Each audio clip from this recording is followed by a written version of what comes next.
to a brand new season of Klikcast. Before we start with our first review, we have some unfinished business to attend to. There we go. Thank you for calling Clickteam, creative tools for the creative age. If you know your party's extension, you may enter it at any time. For company information and sales support, please dial 0. For Jeff Vance, extension 100. Hello, Clickteam, this is Jeff. Hey Jeff, it's Rickis. Hey, how you doing? Pretty good, how are you? Another wonderful day. Yeah, how's the weather there? Right now I'm looking out the window and it's about 83 degrees, not a cloud in the sky, and a slight breeze. Nice, sounds good. Alright Jeff, so as you know, we've been asking people around the Click community some questions to ask you. Before we do that, I have a question of my own, so we'll start with that. Alright, so is it true that Clickteam decided to work on Multimedia Fusion 3 first before embarking on a 3D version of MMF? That is correct. There'll be another big 2D version before there is a 3D version, but you never know if some little extension or something will pop up and kind of help do some 3D. And when did you guys decide to go for another big 2D version first? Well, I'm trying to think. I thought that even Francois might have all along planned another 2D version of Multimedia Fusion, but I know that 3D has been on their radar for quite a while. Francois sometimes, but probably about 6 months ago the word came down that there would be another big version coming in the 2D realm. Okay, well that sounds good. And so it would be like a bit of a stepping stone to step into 3D afterwards. Correct, and it would just refine the interface and extensions and the whole aspect of what the Click software does. As you've seen, you've been around forever, Click and Play to Multimedia Fusion, things have changed quite a bit, and there's still ways to go, and some of the core needs to be ripped out to do things like, renaming the qualifiers. All right, well, sounds good. All right, Jeff, so what we're going to do here is we're going to move on to the questions submitted by the users. I hope you're ready for them. All right. I selected the 5, so not all of them, so we'll see what you'll have to say. The first question is coming from our GerbilGod7, and he's asking if the USA Click convention is even remotely possible in future years. Well, it is remotely possible. The problem with the United States is the country is so huge, and Clickteam, while the number of users of the software is increasing every day, it's still quite a bit of distance between people. And with a lot of the users being under 18, it's a little bit tough to find a spot where people are going to be in one place. Yeah. Now, we did do something with the E4All Expo. Oh. It's a big video game conference they have down in Los Angeles at the end of the summer. We were thinking about having a consumer booth there and perhaps doing something in conjunction with some of the users that would like to go to Los Angeles and maybe go to that convention and do a little Clickteam side thing. Now, we won't be able to do that this year, but it is something we're keeping an eye on, so it is possible. Well, that would be very exciting. And to keep people together, that would be it's a good idea, actually, I think. Yeah, I think we'd have to do it in conjunction with something else, and we're still probably going to get a lot of comments from people that they don't want to go to Los Angeles because they live in Chicago. And I mean, that's, a $500 plane ride. Yeah. So it's a little bit different than Europe where, Europe has such good public transportation and people can get around more affordably. Yeah. But, in the United States, it's a long ways between cities. Well, we'll see what happens. It's a good idea to get the ball rolling for next year, see what people have to say about it. Yeah. Alright, well, we'll move on to question number 2. This question is from Oliver, and he's asking, will Clickteam staff of programmers grow in the near future? Yes.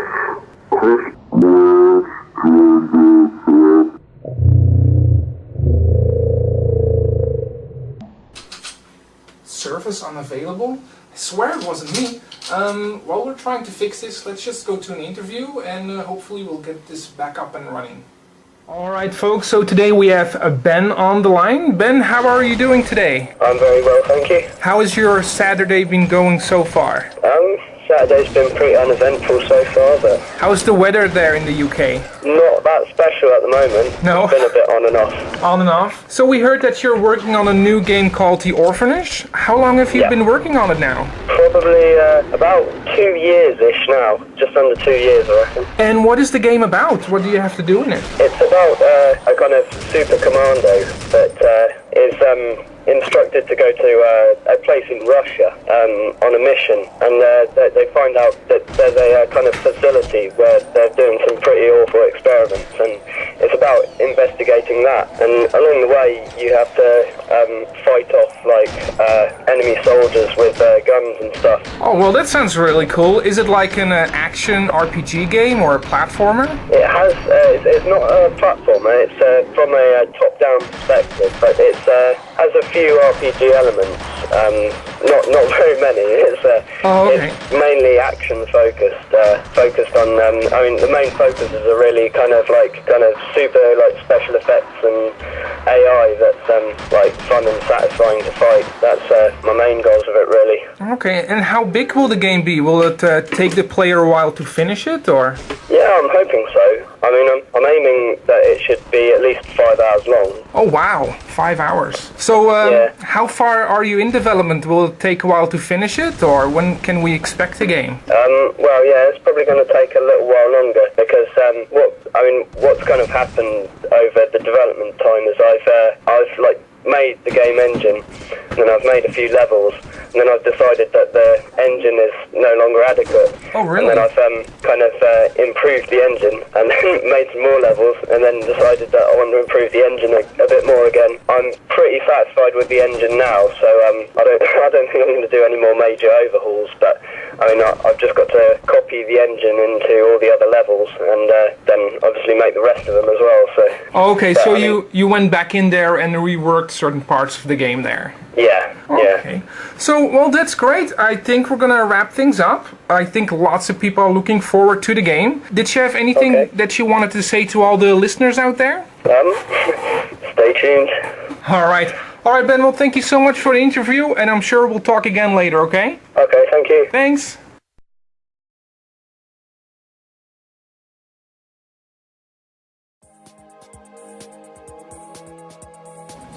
Iffermoon is a new game created by Shroomlark, and it's a contender for one of the best Click games this year in my opinion. When you start the game, you are thrown right into battle in a sort of pre-story of the past. When you finish completing that part, you start the actual game. You play Silence, and you are a creature that will form a group that might be able to save the whole planet. Of course, that is totally up to you, the player. Iffermoon is huge, both in gameplay and graphics. To start with the gameplay, there's a massive story to be told, and it is done very well. It might be a bit confusing when you first start the game and you are wondering what the heck is going on.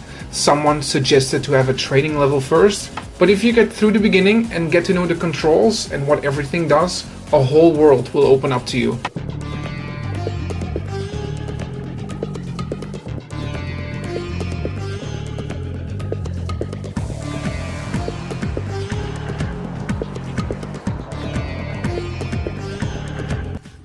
And even better, there are a lot of items and weapons that can be tweaked to your very own style. The graphics are amazing. The game also has very well animated 3D graphics, and everything just looks beautiful. It might run a bit slow on older computers, and the file size might be too big for some people, but to me, it's worth it. And the graphics do keep changing the further you get into the game, which is nice. So with some amazing gameplay, graphics, and a rocking music track, this game receives a well-earned 5 stars out of 5. Will Clickteam staff of programmers grow in the near future? Yes. Chris Branch joined us after the last Click convention last September. And unfortunately he got a little bit sick, so he hadn't been able to work as much as he wanted to. But he's basically on staff. And then we're working with a guy named Ross down in Australia. And he's been kind of a madman going through doing the conversions over to Java with Francois. Oh, Okay. So yeah, both of these guys, Clickteam definitely wants them to be full-time, salary, wage-earning programmers for Clickteam. Okay. Well, this ties nicely into the third question by Dr. James. He's asking, where do you think your flagship products are going? Pushing into Multimedia Fusion 3D or moving more into Java and the portable side of things? Well, that's an interesting question. I kind of see it going both. Both ways. Clickteam knows that we need to have runtimes on more platforms. And I think Java has kind of proven itself to be something we really need to consider. Because, a Java application can run under Windows, it can run under Mac, under Linux, and who knows what else it can run on.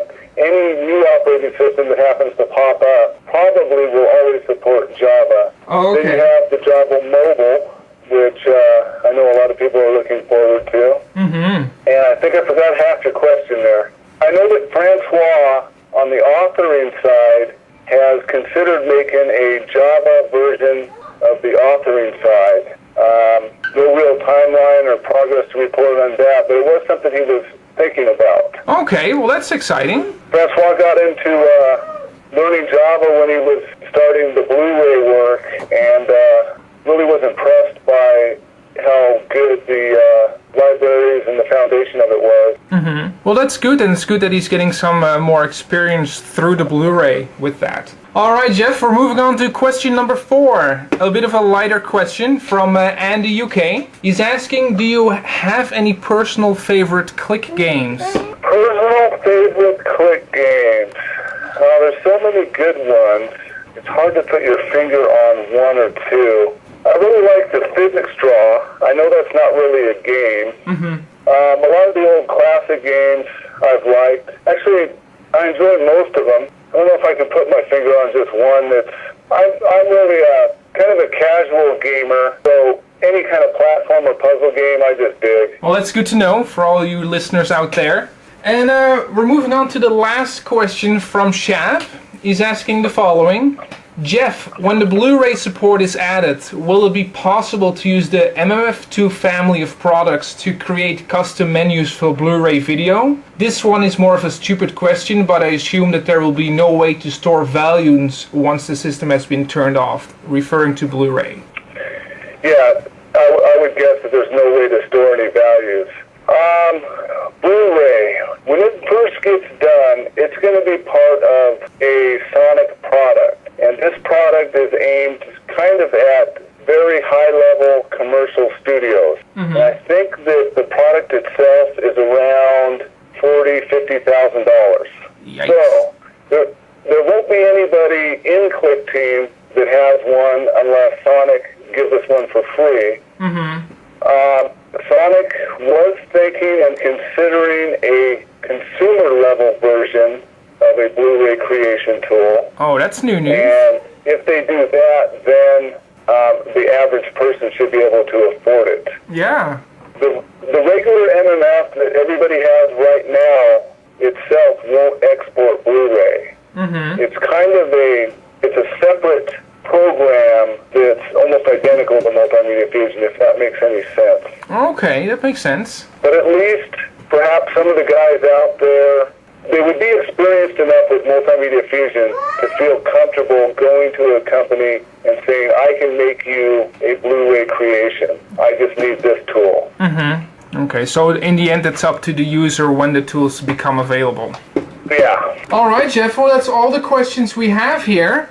Anything else you would like to share or anything else that's on your mind? No, not really. Working hard doing the shows, getting a increasing number of schools, universities, colleges, teaching. Well, we're doing better than ever.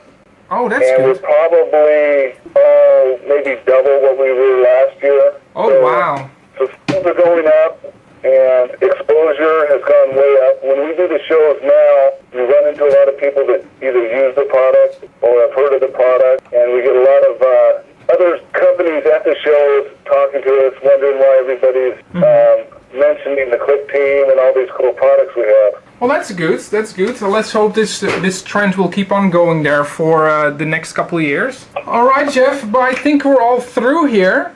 I thank you again for the great interview, and I'm sure there will be many more to follow. Well, excellent. Just anytime you want to call, just ring up my number. All right, sounds good. All right, thanks, Jeff. See you later. Bye. Bye.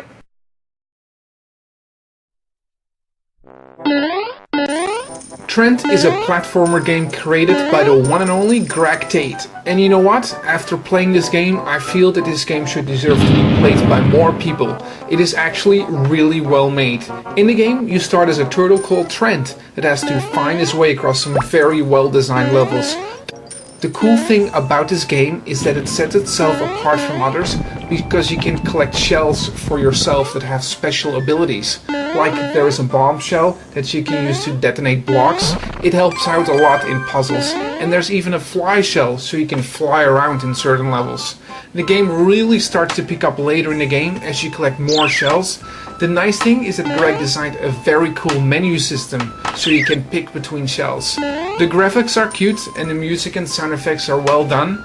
The game amazed me how well designed and programmed it is, and more importantly, how fun it is to play. Trent number 3 is going to get 4.5 stars out of 5. Alright, so we have something very cool for you all coming up. Daily Click visitor Jason has actually converted his old arcade cabinet to play Click games. He videotaped this for us to show you how it works. Hello, I'm Jason Orm and you're watching Klikcast. I've been asked to make a video demonstrating my custom-made arcade machine, which is a 4-player Simpsons machine converted into a MAME cabinet. Since I already had a 4-player Teenage Mutant Ninja Turtles arcade machine, I decided I didn't need the Simpsons machine anymore, and pretty much gutted the cabinet, took all the insides out, including the monitor, the PCB, the speakers, everything, and, well, this is the result. For those who don't know, MAME stands for Multiple Arcade Machine Emulator. Basically, the machine plays arcade ROMs, but not just arcade ROMs, any ROM for any emulator, if it be SNES, NES, Mega Drive, Master System, Dreamcast, Game Boy Advance, Atari, anything.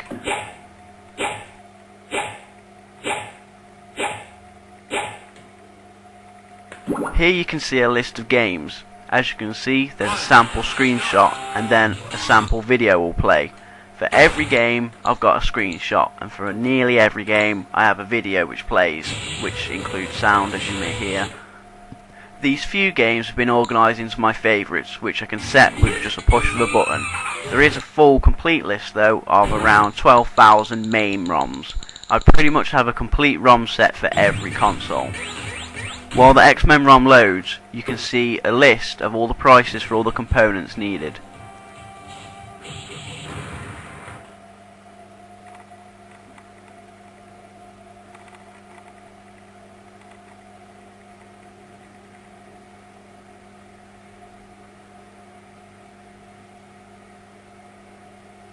I do own the original X-Men 4-player PCB or jammer board.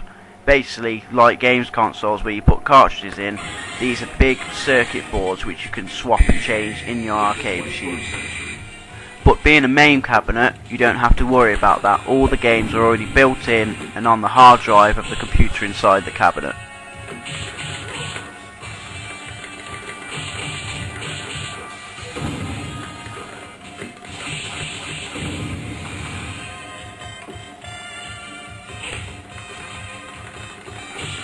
Exiting a game is easy. Simply press player 1 and player 2 start button at the same time and you'll be taken back to the menu. Now this is the interesting part. If I go to batch files, I can find the shortcuts to games. Here you can see a list of games made with Multimedia Fusion. They too can include a screenshot and a movie file.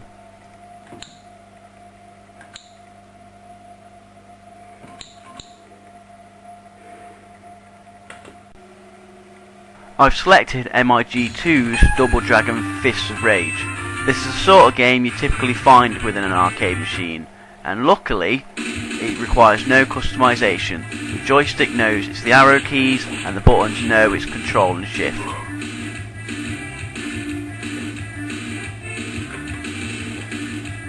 You You can generally play any game just as long as it doesn't require a mouse. If it does, you can get a USB trackball which works like a mouse.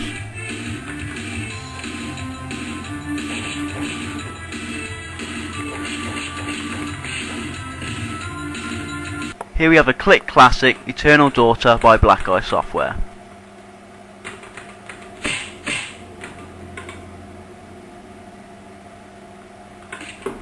The clicking sounds you can hear are the crisp clicks of the micro switches on the joystick and buttons. This is standard for any arcade machine, although you can get quieter ones.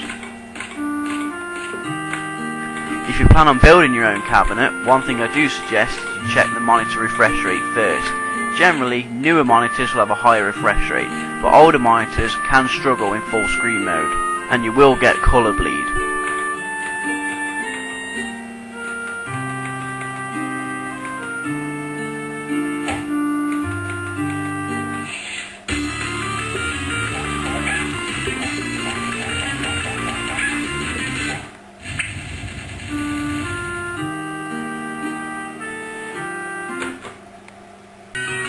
This is MIG2's Lost Valley, my personal favourite click game of all time, and it's fantastic to play it on an arcade machine.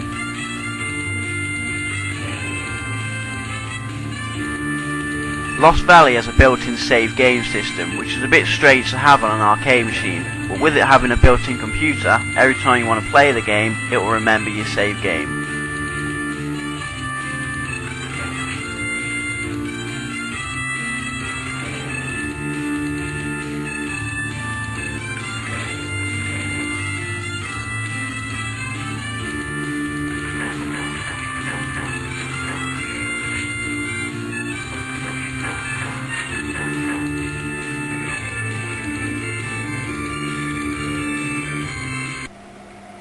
The last game I'm going to demonstrate to you is my latest project, Ravenclaw.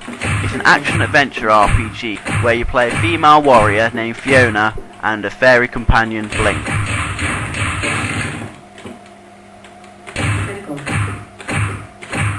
The game has all your standard RPG features but also has a more arcade feel to it. The game has an advanced combo system which results in multiple buffs which can be stacked.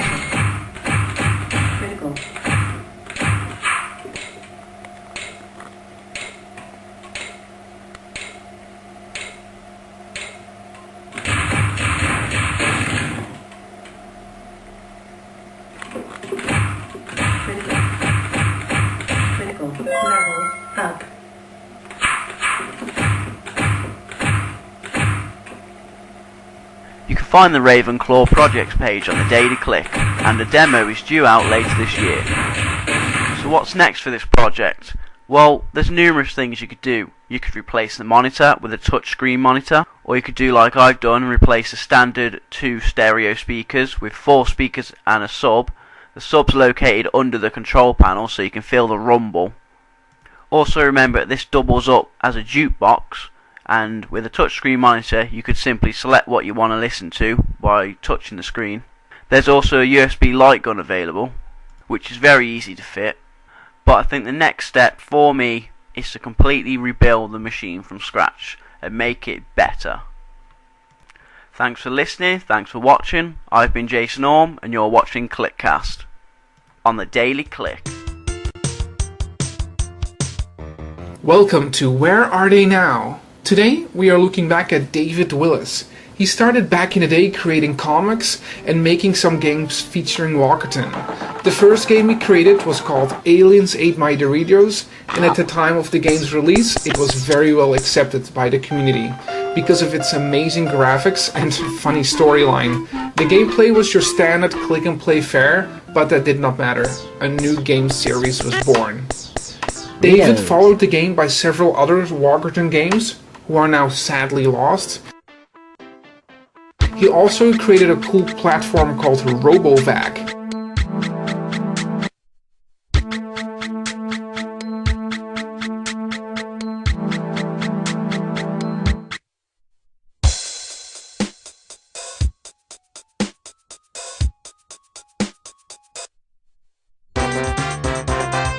The game was an action platformer with some neato graphics.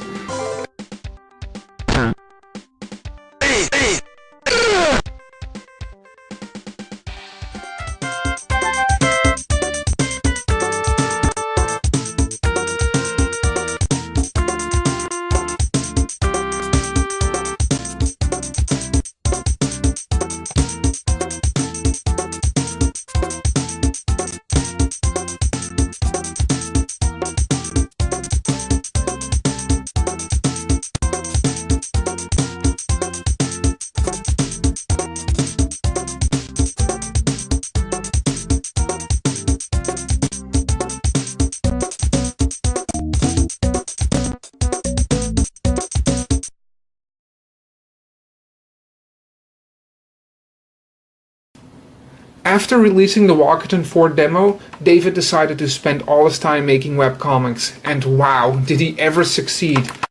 From the popular roomies to the now even more popular short-packed comics, David is selling them by the hotcakes, and they are worth it. Once a Click'em player and now a fully fledged comic making machine, we, with our heads held high, grant David Willis the famous clicker status. Alright folks, on the line we have Jonathan. Hi Jonathan, how are you? Pretty good. Yeah. How are you? Pretty good. How's your Saturday been going so far? Pretty nice. It's all super sunny and stuff. Oh, super sunny, nice and warm weather there. Yeah. Okay, cool. So you've been working on some cool stuff lately. Let's start with your comic book. What can you tell us about that? How's that been going? Pretty cool. Just getting into doing some self-publishing stuff. I just kind of found out about that. People actually make their own comics instead of getting it published. Mm-hmm. I'm like, forget that. I'm making my own. So yeah, I started doing that. It's pretty fun. So was it already published, or is it going to be released soon, or how did that? It's out right now. At least some of my stuff. Probably talking about the Johnny RPG comic series. Mm-hmm. But yeah, that's out, and I'm working on the second book right now. Oh, cool. So how were the reactions on the comic? Pretty good. It's selling. Oh, that's good. And it's a lot of people are liking it. It's cool. Oh, that's great. And in the meantime, you've also been working on a new game. Yeah. And what can you tell us about that? That has been going pretty cool. Been working on it for quite a while now, actually, just because I'm just taking it at my own pace. Mm-hmm. Instead of focusing on it completely, I just kind of work at it whenever I feel like it, or when I have time. Mm-hmm. Pretty cool. What's the story on it? What is it about? It's okay. I'm sure people probably, if they still know who I am, remember a game called The World May Never Know. It starred these two guys, Mulder and Boulder. It's old characters of mine that I made when I was a kid. Mm-hmm. So it's an adventure game, and I'm pretty much making an actual another game. But yeah, it's basically just this all these ideas that I came up with when I was kind of just I don't know, in middle school. Mm-hmm. And it just evolves over time, all this crazy stuff in my head. I finally put it into game form. Oh, cool. Really fun. So it'll be an adventure type game where you can talk to people and solve some stuff, some puzzles. It's gonna be loads of fun. But yeah, it's really imaginative and it's gonna be really cool. I'm totally excited about it. I'm just pumping out tons of ideas. I haven't made it to the game yet, but yeah. When do you think the game will be finished? Who knows? But I'm pretty sure it will get finished up. Yeah, I really love it that much. It has to be. And did you have any snags when you were creating it? Anything that bothered you with it, or is everything been going smooth? Okay, I don't know how to make, as the people on Daily Click probably know, I'm not smart with the computer. I don't know how to get I didn't until someone helped me. Oh, okay. Figure out how to save with the new Multimedia Fusion 2, in INI files. It was really silly. But that was that really kind of slowed me down a little bit, but yeah. But other than that, it's been a smooth ride there. Just keep on going. Yeah. So so that's great. Any other side projects that you're working on, or that's basically the main work that you're doing? Okay, well, I've actually really cut down a lot in recent times. Mm-hmm. I used to pump out games all the time. Mm-hmm. But now I've put aside a lot of my projects and stuff, because it's I don't really, it's a lot of distractions and stuff, and I want to focus on a little bit of stuff, smaller things. So right now I only have about probably 2 games being made. One of them's top secret for a contest on the Clickteam's website, and it's going to be tight. It's I can't tell you anything about it more than the fact that it's going to have thousands of spikes in it. So that's going to be fun. A top secret game with thousands of spikes. It sounds pretty interesting. Woo! But yeah, and just comic books and stuff. Oh, okay. And when is the competition due? Yeah, the competition. People can still get on it. Make stuff for it. I'm not running it. Oh. Somebody else through the Teens website. Everybody probably knows about that. Mm-hmm. Teens.com. It's probably ending July 20th, I think. Oh, okay. Yeah, there's a lot of cool people who are doing stuff for it. It's pretty neat. Oh, well, that's great. So I think we're all done. Did you have anything interesting to say to all the listeners out there? I love you, baby. No, I think I gotta say the whole cast thing is going pretty cool. I'm kind of like a little fan of myself. Oh, cool. Like, thanks. I kind of like it. But yeah, keep doing it, Rikus. Awesome, Rikus.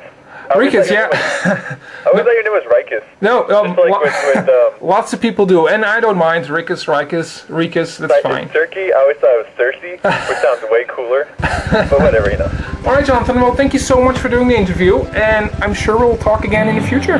Yeah, just give me a call sometime. Alright, we'll do. I totally forgot that you're in Canada, man. Oh, yeah. I'm like, he's like 8 hours time difference.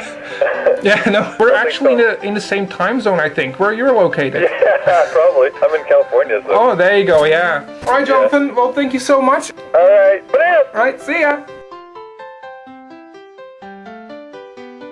Alright, folks, that's all we have for you today. Thank you so much for watching, and hopefully until next time. See ya.